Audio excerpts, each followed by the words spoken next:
સુરતની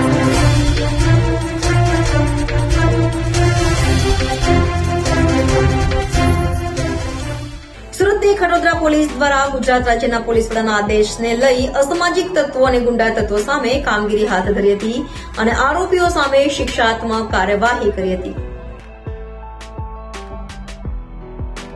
ગુજરાત રાજ્યના પોલીસ મહાનિર્દેશક અને મુખ્ય પોલીસ અધિકારી વિકાસ સહાયના આદેશ મુજબ અસામાજિક તત્વો અને ગુંડા તત્વો વિરુદ્ધ 100 કલાકમાં અસરકારક અને શિક્ષાત્મક કાર્યવાહી કરવા આદેશ અપાયા હોય,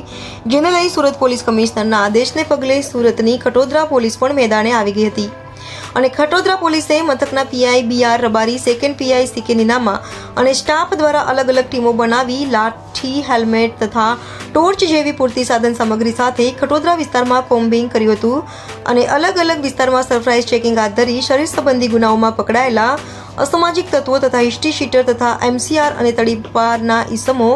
તથા પાસાના ઈસમોને ચેક કર્યા હતા. સાથે ફૂટ પેટ્રોલિંગ કરી વાહન ચેકિંગ પણ કરાયું હતું, જેને લઈ અસામાજિક તત્વોમાં ડર જોવા મળ્યો હતો.